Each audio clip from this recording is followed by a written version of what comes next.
کیا موجودہ انسانی جو نسل ہے اس کے اوریجن یا اس کا جو مبدا ہے وہ حضرت آدم علیہ السلام ہے؟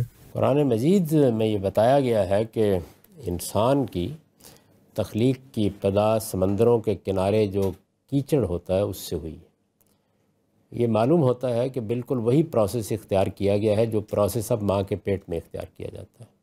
اب یہ 9 مہینے میں مکمل ہو جاتا ہے، اس وقت ہو سکتا ہے کہ کئی ہزار سال میں مکمل ہوا ہو، اور اس میں طریقہ وہی اختیار کیا گیا ہے جو اللہ تعالیٰ نے اب بھی قائم رکھا ہوا ہے کہ وہ بعض جانوروں کے ہاں بچہ پیدا کر دیتا ہے براہ راست، اور بعض کے ہاں اس کو ایگ کی شکل میں پہلے بناتا ہے۔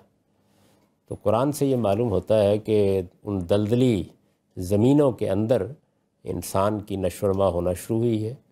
انسان سے مراد انسان کا قالب، یعنی یہ جو ہمارا جسم ہے، ظاہر ہے کہ اس کے بننے کا عمل پہلے ہوا ہے۔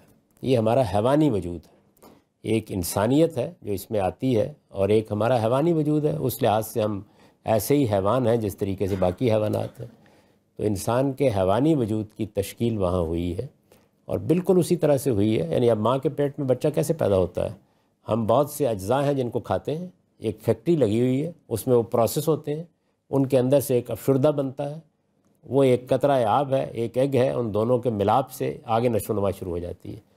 یہی پروسیس جو ہے یہ زمین کے پیٹ میں ہوا، اور اس کے نتیجے میں حیوان انسان بننا شروع ہو گئے۔ کتنی دیر تک یہی نسلیں جاری رہیں کچھ نہیں کہا جا سکتا، لیکن قرآن مجید کہتا ہے کہ پھر دوسرے مرحلے میں ہم نے ان کی پیدائش کا جو سسٹم ہے وہ خود ان کے اندر رکھ دیا۔ بدأ خلق الانسان من طین، پہلے مرحلے میں ہم نے انسانوں کو پیدا کرنا شروع کیا سمندروں کے کنارے کی دلدلی کیچڑ سے۔ دوسرے مرحلے میں ہم نے ان کے اندر یہ صلاحیت پیدا کر دی کہ وہ اپنی نسل خود پیدا کر لیں۔ ابھی بھی انسان نہیں بنا، حیوان ہی ہے وہ۔ پھر فرمایا کہ جب یہ چیز بھی ہو گئی تو ثم سوا ہو، پھر ہم نے انسان کو نیک سکھ سے درست کرنا شروع کیا۔ تو یہ عمل ایک لمبے عرصے تک رہا، مدت تو نہیں بتائی گئی، ہو سکتا ہے کہ ہزاروں سال تک رہا ہو۔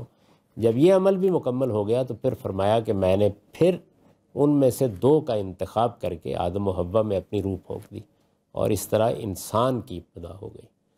تو اب ہم سب آدم و حوا کی اولاد ہیں۔